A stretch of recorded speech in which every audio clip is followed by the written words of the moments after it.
கர்த்தருடைய பரிசுத்த நாமத்துக்கு மகிமை உண்டாவதாக.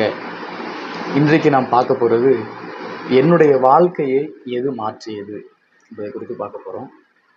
ஒரு காலத்தில் என்னுடைய வாழ்க்கையில் இருள் மட்டும்தான் இருந்தது.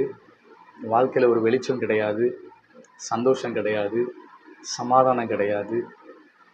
குடும்பத்திலையும் சந்தோஷம் சமாதானம் எதுவுமே இருக்காது. என்னுடைய தனிப்பட்ட வாழ்க்கையிலையும் எந்த நிம்மதியும் இருக்காது. பல பிரச்சனைகள், பல போராட்டங்கள், பல பாடுகள் என்னுடைய வாழ்க்கையில் காணப்பட்டது. ஆனால் என்னுடைய வாழ்க்கையை எது மாற்றியது என்றால், நான் கையில் வைத்திருக்கிற இந்த வேதம், ஆண்டவருடைய வார்த்தை என்னை மாற்றியது, என்னை மனிதனாய் மாற்றியது. நான் வாழக்கூடிய வழியை எனக்கு காண்பித்தது. நான் என்றைக்கு இதை கையில் எடுத்தேனோ அன்றிலிருந்தே என்னுடைய வாழ்க்கை மாற ஆரம்பித்தது. என் வாழ்க்கையில் இருள் மாறி வெளிச்சம் உண்டாக ஆரம்பித்தது. அதற்கு ஆதாரமான வசனம் சங்கீதம் 19:7 பார்க்கும் பொழுது, கர்த்தருடைய வேதம் குறைவற்றதும் ஆத்துமாவை உயிர்ப்பிக்கிறதுமாயிருக்கிறது. ஆமாம், என்னுடைய வாழ்க்கையில் என்னுடைய ஆத்துமாவை உயிர்ப்பித்தது கர்த்தருடைய வேதம் மாத்திரம்தான், ஆண்டவருடைய வார்த்தை மாத்திரம்தான்.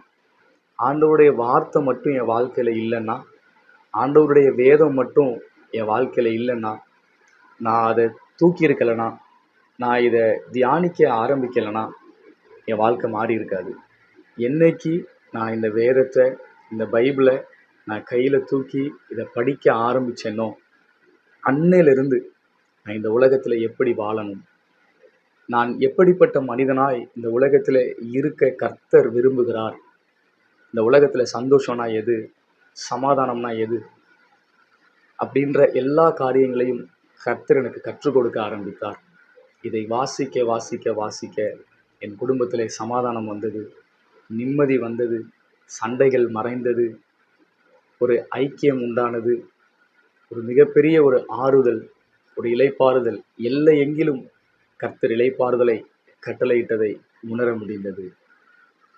எப்படியோ இருந்த வாழ்க்கை, மோசமாக இருந்த வாழ்க்கை, மிருகமாய் இருந்த வாழ்க்கை, ஒரு உயிர் பெற்று ஆண்டவருக்கென்று வாழ இன்றைக்கு உங்கள் முன்பாக சாட்சியாக நான் உட்கார்ந்து கொண்டிருக்கிறேன் என்றால் அதற்கு முக்கிய காரணம் ஆண்டவருடைய வேதம். ஒரு காலத்தில் என் வாழ்க்கையில் எது செய்தாலும் எனக்கு வாய்க்கவே வாய்க்காது. நான் எந்த காரியம் நான் செஞ்சாலும், அது வேலையாக இருக்கட்டும், தொழிலாக இருக்கட்டும், என் குடும்ப காரியங்களாக இருக்கட்டும், எந்த காரியமுமே என்னோடய வாழ்க்கையில் வாய்க்காது. எல்லாமே தோல்வி தான். தோல்வியை தாண்டி நான் வேறு எதையும் பார்த்ததே இல்லை. நான் எதை எடுத்தாலும் எனக்கு தோல்வி மட்டும்தான் மிஞ்சும். ஆனால் இன்னைக்கு நான் இந்த பைபிளை கையில் எடுத்தேனோ, இதில் நான் பிரியம் வச்சேனோ, சங்கீதம் 1 சொல்லியிருக்கிறபடி, 2வது வசனத்தில் சொல்லியிருக்கிறபடி, கர்த்தருடைய வேதத்தில் பிரியமாயிருந்து இரவும் பகலும் அவருடைய வேதத்தில் தியானமாயிருக்கிற மனுஷன் பாக்கியவான். அதே அதிகாரத்தில் வசனம் சொல்லுது, அவன் செய்வதெல்லாம் வாய்க்கும். என் வாழ்க்கையில் தோல்வியில் இருந்து நான் மீண்டு வந்து நான் வெற்றி அடைய செய்ததுக்கு முக்கிய காரணம் இந்த வேதாகமம். நான் இந்த பைபிளில் என்னைக்கு நான் பிரியம் வைத்து, வாஞ்சை வைத்து ஆண்டவருடைய வார்த்தையை நான் கேட்க ஆரம்பித்தேனோ, இந்த வேதத்தின்படி கை கொண்டு நடக்க ஆரம்பித்தேனோ, அன்றைக்கு என்னுடைய வாழ்க்கையில் எதையெல்லாம் வாய்க்காமல் இருந்ததோ, எந்த காரியமெல்லாம் எனக்கு தோல்வியாய் முடிந்ததோ, எல்லாவற்றிலும் கர்த்தர் வெற்றியை கொடுத்தார். எல்லாவற்றையும் கர்த்தர் வாய்க்க பண்ணினார். ஆம் பிரியமானவர்களே, உங்களுடைய வாழ்க்கையில் நீங்கள் இந்த வேதத்தை கையில் எடுத்தீங்கன்னா, இந்த பைபிளை கையில் எடுத்தீங்கன்னா, உங்கள் வாழ்க்கையில் எல்லா காரியத்தையும் ஆண்டவர் வாய்க்க பண்ணுவார். இருளாக இருக்கிற உங்களுடைய வாழ்க்கை வெளிச்சமாய் மாறும். உங்களுக்கு எதை செய்ய வேண்டும், எதை செய்யக்கூடாது, வாழ்க்கையில் எப்படி வாழ வேண்டும் என்பதை கர்த்தர் கற்றுக் கொடுப்பார். இது உங்களுடைய ஆத்துமாவை உயிரடைய செய்யும்.